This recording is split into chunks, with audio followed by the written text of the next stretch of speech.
जीवनात यशस्वी होण्यासाठी प्रयत्न करणं आवश्यक असतं. तुकाराम महाराज प्रयत्नवादाचे फार मोठे पुरस्कर्ते होते.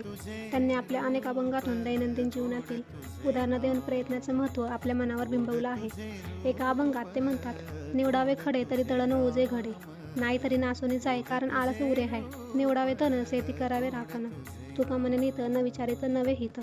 म्हणजे शेतातून आणलेले धान्य दळण्यासाठी जशाच्या तसं जात्याकडे नेलं जात नाही. मळणी करताना धान्यामध्ये मातीचे खडे मिसळलेले असतात. स्वाभाविकच असं धान्य दळण्यापूर्वी निवडावं लागतं. त्यातील खडे वेचून बाजूला काढावे लागतात, तरच ते दळण चांगलं होतं. नाहीतर धान्याबरोबर खड्याचंही पीठ होतं आणि मग त्या मातीची खस भाकरी, चपाती, पोळी वगैरेंना लागते. त्याची चव बिघडते. स्वयंपाक नासून गेल्यासारखं होतं. खडे निवडण्याच्या बाबतीत आळस केला तर हाय हाय करण्याची वेळ येते. धान्य निर्माण होण्याच्या आधी शेतामध्ये पीक असतानाही आळस झटकून अशीच काळजी घ्यावी लागते. तण वेचून काढावं लागतं. कधी खुरप्यानं भांगलन करून, कधी कोळप्यानं कोळपण करून, तर कधी हातानं उपटून तण नाहीसं करावं लागतं. पिकाचं रक्षण करावं लागतं. व्यापक जीवनाचं हीच रीत असते. जे चांगलं आहे ते पुरेपूर वाढावं, पक्व व्हावं असं वाटत असेल तर त्याच्या वाटेत अडथळा निर्माण करणारं, त्याला आडवं येणारं जे वाईट असेल ते उपटून फेकावं लागतं.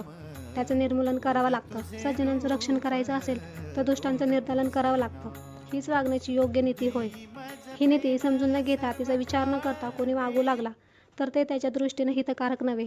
व्यक्तीच्या, कुटुंबाच्या आणि समाजाच्या निकोपवाढीसाठी समाजातील अनिष्ट प्रवृत्ती उकडून टाकल्या तरच तो समाज खऱ्या अर्थानं उमलू फुलू शकतो. हे तणाच्या दाखल्यावरून चांगलं स्पष्ट होतं. धन्यवाद.